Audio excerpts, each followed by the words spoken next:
I, 23F, never thought I would be writing this post. 3 weeks ago, my world fell apart, and I still feel like I'm drowning. I met Rob, 25M, in our sophomore year during the fall semester. We were both computer science majors, and from day one, he stood out. Rob was that guy everyone knew, smart, confident, always surrounded by people who wanted his attention. He had this way of making everyone feel like they needed his approval, his validation. I remember our first real interaction. It was during a group project in our data structures class. Rob took charge immediately, delegating tasks and explaining concepts with this infectious enthusiasm. He seemed to notice how quickly I picked things up, and soon he was finding reasons to work with me. He would message me late at night about assignments, even though he clearly understood the material better than anyone. Looking back, I see how calculated it all was, but at the time, it felt special. Rob had a reputation in our department. He was the go-to person for help with difficult assignments. Professors praised his work, and other students looked up to him. He had already done 2 prestigious internships, and companies were practically begging him to join their teams. His confidence was magnetic. When he started paying attention to me, I felt chosen, like I must be special for someone like him to notice me. The flirting started subtly. He would lean close while explaining a problem, his hand brushing against mine as we shared a keyboard. He remembered little things about me, my favorite coffee order, how I liked my code indented, the music I listened to while programming. He made me feel seen in a way no one else had before. After 3 months of this dance, Rob asked me out. I still remember that day perfectly. We were the last ones in the lab, debugging a particularly tricky piece of code. He turned to me and said he had never met anyone who understood him the way I did. I was completely swept away. My friends were thrilled, especially Sarah, my best friend since freshman year. She thought Rob would push me to be better, to achieve more. The first year seemed perfect, or maybe I just wanted it to be perfect so badly that I ignored the cracks. Rob was attentive and loving when we were together. He would bring me coffee during late-night study sessions, help me practice for technical interviews, and talk about our future in the tech industry. But there were always these small moments that nagged at me, things I brushed off because I didn't want to see them. He would cancel plans last minute, claiming he had to work on some revolutionary project. Sometimes he would disappear for hours, not responding to my messages even though I could see him active in our department's Discord server. When I brought these things up, he always had an explanation ready. He was networking with industry professionals. He was working on his startup idea. He was building his portfolio. He made me feel needy for even questioning him. Looking back, the red flags were screaming at me. Rob would get oddly defensive whenever I asked about certain female classmates. He had this way of turning every conversation about my achievements into a discussion of his own potential. When I landed an internship at a major tech company, instead of celebrating with me, he spent an hour explaining how he could have gotten it too if he had wanted it. He would make subtle comments that undermined my confidence, always framed as constructive criticism or jokes. Sarah started noticing changes in me. I was always anxious about saying the wrong thing, about not being smart enough or dedicated enough. She tried to talk to me about it multiple times. She pointed out how Rob seemed to enjoy making me doubt myself, how he would manipulate situations to make himself look better. But I defended him fiercely. I told her she was jealous, that she didn't understand our relationship. I even stopped hanging out with her as much because I couldn't stand her concerned looks. Things started shifting dramatically in our final year. Rob became more distant, but in this calculated way. He would pull away for days, then show up with grand gestures and promises about our future. He talked about us moving to Silicon Valley together after graduation, about starting a company together, about how we would revolutionize the tech industry as a power couple. I clung to these promises, using them to justify the growing pit in my stomach. Then last Thursday, everything imploded. Rob called me at 11:30 p.m. His voice was different, cold, almost bored. He told me our relationship was holding back his career growth. He said he needed to focus on his future and that I was becoming a distraction. When I tried to understand, to ask what had changed, he cut me off. He said his decision was final, hung up, and blocked me everywhere: phone, email, social media, even our shared GitHub repositories. The past 3 days have been a blur. My roommate Emma found me curled up on the bathroom floor Friday morning, still in my clothes from the day before. She had to force me to eat, to drink water, to take a shower. I kept trying to reach Rob, creating new email addresses, calling from different numbers, even going to his apartment. But he had vanished from my life as suddenly as he had entered it. What makes this so much worse is that I still have to see him. We have 3 classes together this semester: Advanced Algorithms, Software Engineering, and our Senior Project Seminar. That's 9 hours a week where I have to sit in the same room with someone who threw away 3 years of my life with a phone call. 9 hours where I have to pretend I'm not falling apart inside. Everyone in our department knows by now. I see the whispers, the pitying looks, the way conversations stop when I walk into the lab. Some people have reached out, but most are keeping their distance. Rob was always more popular, more connected. I feel like I'm losing my whole college life, not just my relationship. I wake up every morning feeling like I can't breathe. Did any of it mean anything to him? Was I just a convenient girlfriend while he waited for something better? How do I focus on graduating when my whole world has collapsed? How do I sit through lectures knowing he's in the same room, probably not even thinking about me? I need advice. Do I try to switch classes this late in the semester? Do I keep trying to get answers from him? How do I handle mutual friends asking what happened when I don't even understand it myself? Most of all, how do I stop feeling like such a fool for wasting 3 years of my life on someone who could throw me away so easily? Edit. Thank you all for the support. I'm trying to read through all the comments. Something happened today that I need to process, so I'll post an update soon. Update 1. It's been a week since my last post, and I need to update you all because everything I thought I knew has crumbled even further. First, thank you for all your support and advice. I've been trying to follow your suggestions about focusing on myself and my studies, but what happened today has thrown me completely off balance. Remember how I said I had to see Rob in class? Well, I finally discovered why he really broke up with me, and it had nothing to do with his career or needing space. The truth hit me like a truck on Monday morning, and I'm still trying to process it all. I had been avoiding our usual spots on campus, taking different routes to class, eating lunch in empty classrooms just to minimize the chance of running into him. But on Monday, I was running late for advanced algorithms and decided to risk stopping at the campus coffee shop. That's when I saw them. Rob was sitting in our spot, the corner table by the window where we used to spend hours coding together. But he wasn't alone. Tori from our machine learning class was with him. At first, I thought maybe they were just working on a project. Then I noticed she was wearing his favorite gray MIT hoodie, the one he never let anyone else touch. They were holding hands across the table, and Rob was looking at her the same way he used to look at me. My hands started shaking so badly that I dropped my coffee cup. The sound made them look up, and for a moment, Rob's eyes met mine. There wasn't even a flicker of guilt or shame in them. Instead, he pulled Tori closer and whispered something in her ear that made her laugh. I ran out of there so fast I left my backpack behind. Emma had to go back and get it for me later. The hits kept coming throughout the day. Jenny, a girl from our program who I've worked with on a few projects, messaged me on Discord. She said she had been wanting to tell me something for weeks but wasn't sure if she should get involved. According to her, Rob and Tori had been spending a lot of time together in the computer lab late at night since last semester. They would always choose the workstations in the back corner, away from everyone else. Jenny said everyone in their study group had noticed how close they were getting, but no one wanted to be the one to tell me.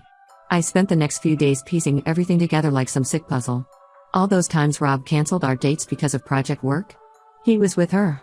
The nights he was too busy to call? He was with her.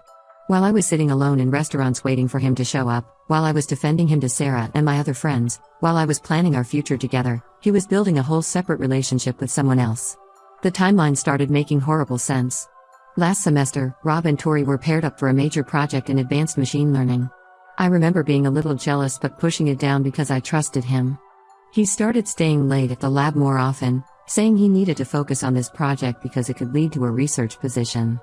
I even brought him dinner a few times, but he'd always said he was too busy for me to stay. Now I know why.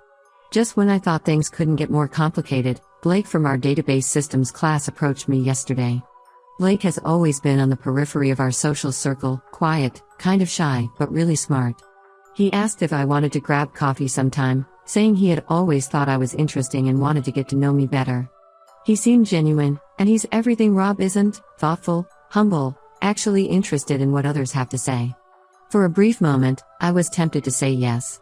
The idea of someone wanting me, especially now when I feel so worthless, was appealing. But something felt off about the whole thing. Blake and Rob had always been friendly, even though they weren't close friends. The timing of his sudden interest seemed too convenient. My instincts proved right this morning. I was cutting through the engineering building to avoid the main quad, where Rob and Tori usually hang out, and I saw Blake and Rob in an empty classroom. They weren't just having a casual conversation, they were laughing and looking at something on Blake's phone. When Rob noticed me walking past, they both got quiet really quickly. I decided to trust my gut and texted Blake a polite but firm no to his coffee invitation.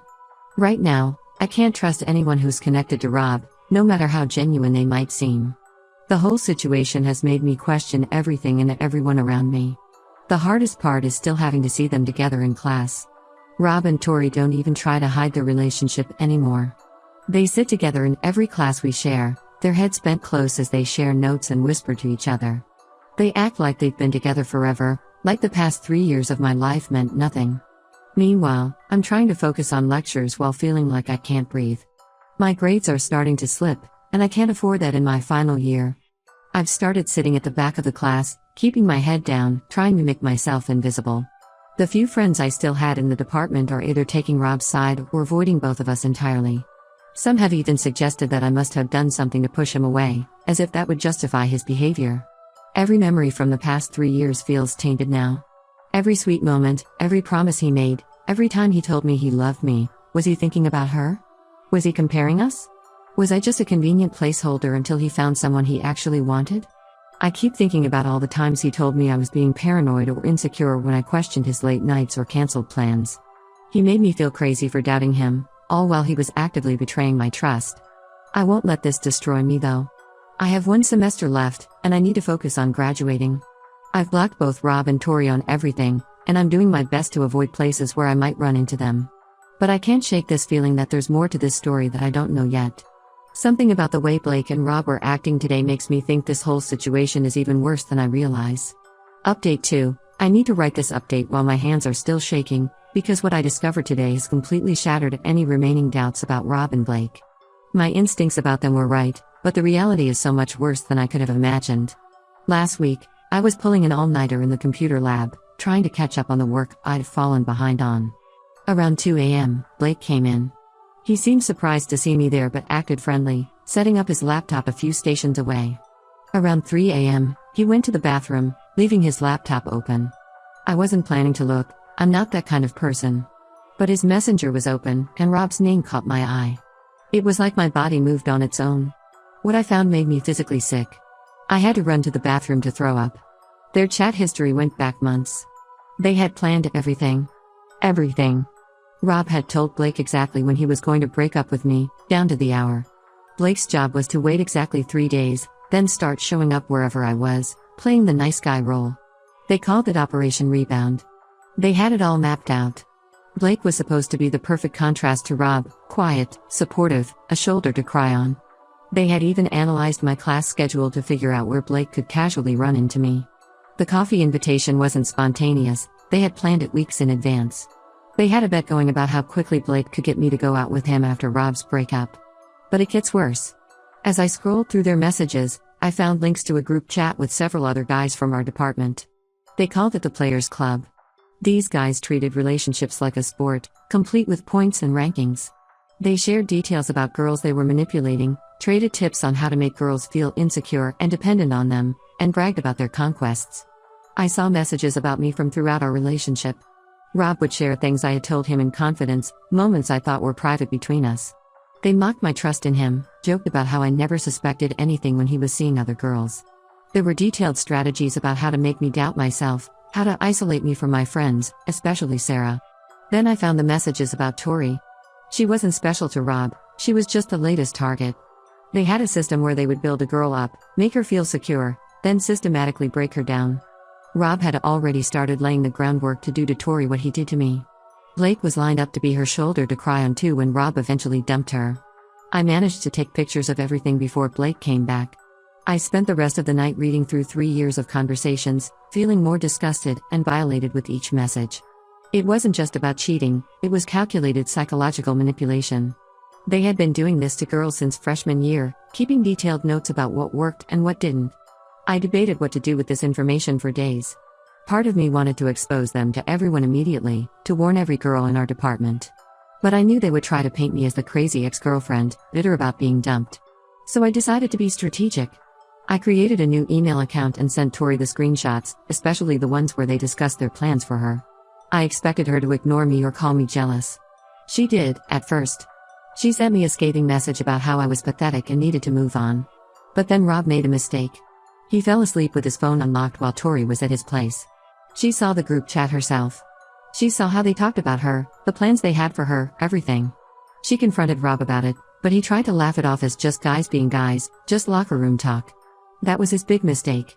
Tori didn't keep quiet. She started asking around, and other girls began coming forward. It turned out Rob and Blake had done this to at least 6 other girls in our department. Each story followed the same pattern. Rob would date them while secretly seeing others, then Blake would swoop in to pick up the pieces. The whole thing has exploded in our department. Girls are warning each other, sharing stories, comparing notes. Several of us have screenshots and chat logs. Rob and Blake's reputation is in tatters, and they deserve every bit of it. I'm still processing everything. Part of me feels vindicated that everyone knows the truth now, but mostly I feel angry. I'm angry at Rob and Blake for their calculated cruelty. I'm angry at myself for not seeing through their acts sooner. But most of all, I'm angry that they probably did permanent damage to some girl's ability to trust. They turned something as vulnerable as love into a game, and they didn't care who they hurt along the way. Update 3. This will be my final update because I'm finally ready to close this chapter of my life. The past month has been a whirlwind of revelations and changes, and I want to share how everything ultimately played out. Tori broke up with Rob 2 weeks ago after finding even more disturbing chats between him and Blake. The messages weren't just about their plans to manipulate her, they were actively discussing which girl Blake should target next after Rob ended things with her. They had it all planned out, down to how long Rob should wait before starting to act distant and cold. When Tori confronted Rob about these messages, he tried to blame everything on Blake. He claimed he was just playing along to fit in with the guys, that he really cared about her. But Tori had seen enough. She forwarded all the evidence to every girl mentioned in their chats. By the end of that day, 5 more girls had come forward with their own stories about Rob and Blake's manipulation. The fallout in our department was massive. One girl, Maya, revealed how Rob had dated her during our first year, using the exact same playbook he used with me and Tori. Another girl, Jen, shared screenshots of Blake trying to comfort her after Rob ghosted her last year. It was the same pattern over and over. Rob would build girls up just to tear them down, while Blake waited in the wings to pick up the pieces. Several of us went to the department head together. We showed her the evidence of how Rob and Blake had created a hostile environment for female students in the computer science program. Their behavior had actually caused 2 girls to switch majors last year. The department took it seriously. Both Rob and Blake were asked to complete their remaining courses online and were banned from campus events. I switched all my class sections to avoid any chance of running into them. My grades have started improving now that I don't have to deal with their presence. Some mutual friends have reached out to apologize for not believing me sooner, admitting they had noticed red flags but didn't want to get involved. I'm polite but distant. I've learned a lot about who my real friends are through this. Sarah came by my apartment last week. We hadn't really talked since I pushed her away for warning me about Rob.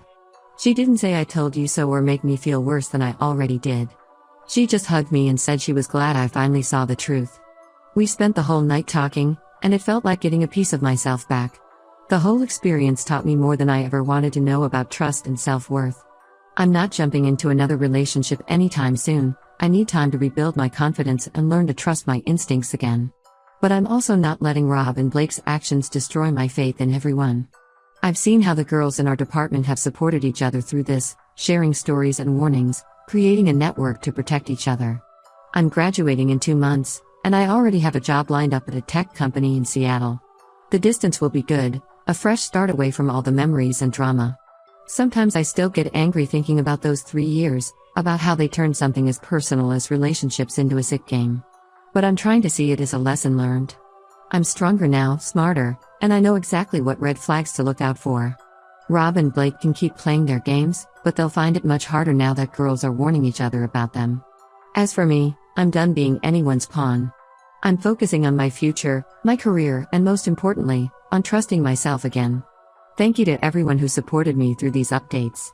Your advice and encouragement helped me find the strength to expose the truth and move forward. This chapter of my life is finally over, and I'm ready to write a new one, on my own terms.